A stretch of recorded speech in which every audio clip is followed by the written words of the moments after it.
Le groupe Fournier, c'est aujourd'hui, c'est 4 activités. Moi, je dis que c'est 4 savoir-faire. On est fabricant. Alors, dans la vallée de Thônes, tout le monde voit bien l'activité fabricant. On est aussi franchiseur et distributeur. Sur la France, on a 1800 salariés. On fait un chiffre d'affaires à peu près de 370 millions d'euros. Mais sur ces 1800 salariés, en fait, essentiellement, la grande majorité sont sur la Haute-Savoie. On doit être 1000 environ sur la communauté de communes. Voilà ce qu'est, en quelques mots très synthétiques, Fournier aujourd'hui.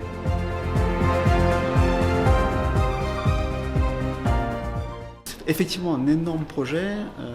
On est déjà présent sur cette partie-là de la communauté de communes, puisqu'on a déjà une activité de plan de travail sur la zone artisanale du Vernay. On va complètement transfigurer et augmenter ce site. L'activité de Fournier, c'est aujourd'hui la cuisine. On fait de la salle de bain, mais on a aussi une activité qui se développe, qui est l'activité sur mesure. Alors on va parler de bibliothèque, on va parler de dressing, on va parler de meubles meublants sur mesure. Et cette activité, on pense, va être un véritable relais de croissance dans les prochaines années. Ça veut dire qu'on va construire un site qui va faire 20 000 m² couverts et on va investir dans un premier temps entre 60 et 80 millions d'euros sur ce site. Ce sera un site qui sera ouvert en 2023 et il y aura environ, en plus des salariés actuels, il y aura une centaine de salariés en plus dans un premier temps sur ce site.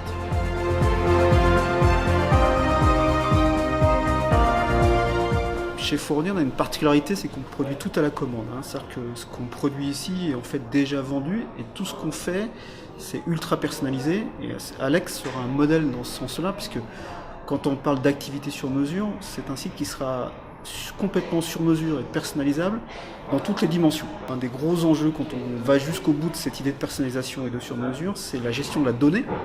Et il faut que la donnée soit complètement reliée à la machine.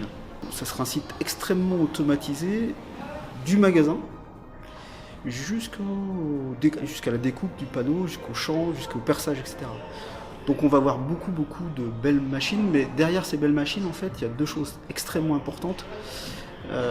C'est la gestion de la data, de la donnée, c'est l'automatisation de la donnée, ce qu'on appelle aujourd'hui un peu l'industrie 4.0. Et puis la deuxième chose qui est encore plus importante, c'est en fait la capacité, le savoir-faire des hommes et des femmes en fait, qui vont piloter cette unité.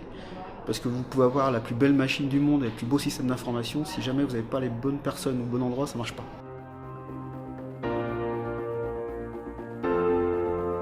Fournier, c'est 1907, c'est né à la cour à Thônes. Et effectivement, depuis toujours, en fait, il y a une réelle volonté des actionnaires de l'entreprise. Ils sont tous très attachés au territoire et de développer l'entreprise sur ce territoire. Après, ça ne veut pas dire qu'on a aussi des grosses ambitions en dehors de la vallée de Thônes, évidemment, mais aussi et surtout en dehors des frontières françaises. Mais l'idée, quand même, c'est qu'on reste attaché à cette idée d'associer Fournier à la vallée de Thônes. C'est pas facile.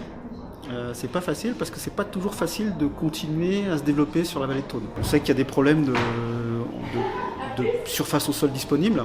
On a des problématiques aujourd'hui de ressources humaines. C'est pas facile d'attirer des gens sur la vallée de Thônes. On a une problématique, c'est qu'on est proche d'Annecy, mais finalement assez loin d'Annecy. Typiquement, on n'a aucun transport en commun, j'ai envie de dire valable, fiable. On a des problématiques de disponibilité de logement qui posent des soucis à nos salariés. Donc c'est pas facile de se développer.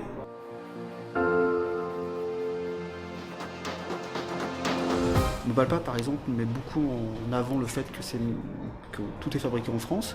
Et SoCook, qui est la deuxième enseigne du groupe, aujourd'hui, sur ses catalogues, etc., met carrément en avant le fait que c'est fabriqué en Haute-Savoie. Ça nous permet effectivement de nous rattacher. Et aujourd'hui, ça a du sens vis-à-vis des clients de donner le lieu de production de l'ensemble de nos produits. Donc ça nous crée des difficultés d'être en Haute-Savoie. C'est aussi une opportunité parce que on a de la chance ici, c'est que les gens sont formés, aiment ce qu'ils font, ils ont l'amour du travail bien fait en Haute-Savoie. Et puis on essaye d'en faire un argument commercial.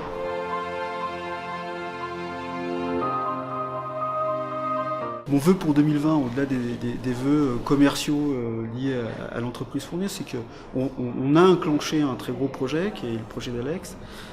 On va déposer le permis de construire là, dans les jours qui viennent. Mon souhait le plus cher, c'est que le projet se déroule de la manière la plus fluide possible.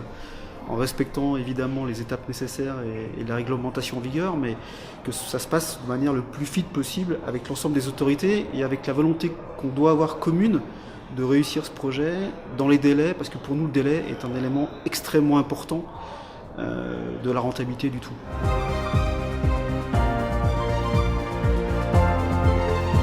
Au mot de la fin, pour moi, je voudrais partager, si j'avais un vœu et que ce vœu était résumé sur un mot, ce serait la confiance mutuelle. La France émet énormément de réglementation.